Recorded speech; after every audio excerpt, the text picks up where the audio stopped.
Hey everyone, welcome back to my channel. So for today's video, let's make the most delicious picadillo Puerto Rican style.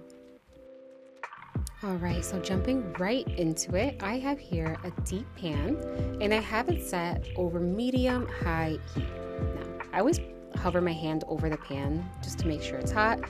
And then I'm gonna add like 2 tablespoons of olive oil, but of course this is a preference.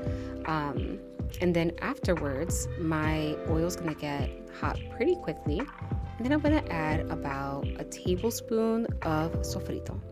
Now, I do have 2 videos on my channel on how I make my homemade sofrito. I have an authentic recipe, and I also have a more basic, practical recipe.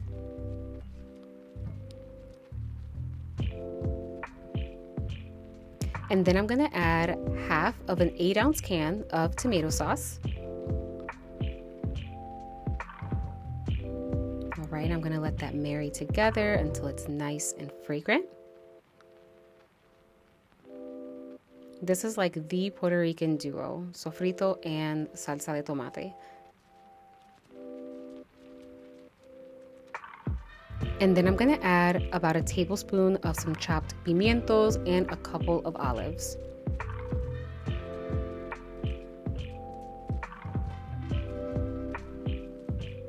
And then I'm going to add about half a cup of some diced potatoes, and I dice these potatoes really small. And the good thing about dicing them very small is that they cook a lot faster. And then I'm going to add 1 packet of some chicken bouillon. I am using the low sodium version. If you are using regular chicken bouillon, then you're going to have to adjust your all-purpose seasoning accordingly so it's not too salty. And then I'm going to add 1 packet of some Goya sazón. I'm going to mix that all up.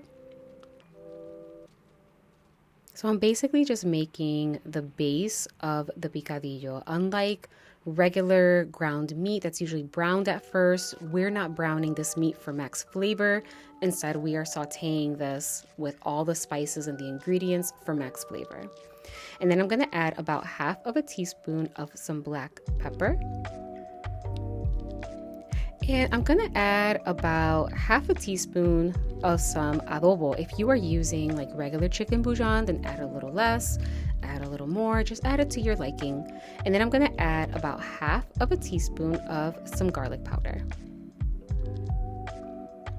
And if you thought I was done, I wasn't. I'm gonna add about half a teaspoon of onion powder. Oh, not done. Gonna add some oregano. This is about 1/4 of a teaspoon to half a teaspoon of some ground oregano, or I'm sorry, some dried oregano. And I'm gonna mix that up really well. And remember, I have my heat set over medium high-ish, depending on your stove. You don't want it too high, but you don't want it too low as well. You want this to have a nice simmer. That's why I added plenty of oil so that the ingredients do not dry out. And then, so for my picadillo, I like to use ground turkey. That's like my go-to. However, this works really well with ground beef and ground chicken. And just an FYI, if you are using ground beef, do not add chicken bouillon. Instead, you're gonna add beef bouillon, not chicken. And then using my wooden spatula, I'm gonna go ahead and chop this up really well while combining it with all of the ingredients. Again, unlike traditional ground meat, where the meat is usually browned first for max flavor, Latin American picadillo is always braised with all of the spices and the ingredients. Now, picadillo is perfect for so many different things. You can use it for Puerto Rican pastelón, which I do have a video on how I make my pastelón. You can make it for piononos, which I have a video on how to make pionono. You can use it to stuff empanadillas or pastelillos, however you call it. You can also use this recipe for Alcapurria, relleno de papa. Stay tuned for those recipes this summer. And even like lasagna, or if you're making like some pasta, like rigatoni pasta with red marinara sauce, you can use this picadillo recipe, and that's gonna take those simple dishes to the next level flavor wise. Super simple. Just gonna chop this up really good. And now that it looks nice and well combined, I'm gonna let it continue cooking, and I am going to put the lid, and I'm gonna set my heat about a low medium. I have a gas stove now.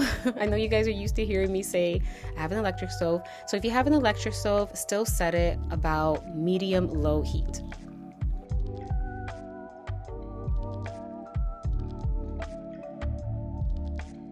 And after about 15 or 20 minutes, my picadillo is done.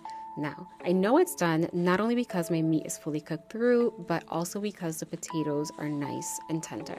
And as I mentioned earlier, this recipe goes really well with a variety of dishes, including tacos, and it's also freezer friendly, so you can make this in bulk and have it ready to go for a quick weeknight meal. And as always, if you are new here, welcome. Subscribe to the channel if you have not already. Also, give this video a thumbs up. It helps my channel a ton, and hit that notification bell. And I'll see you guys next time. Bye.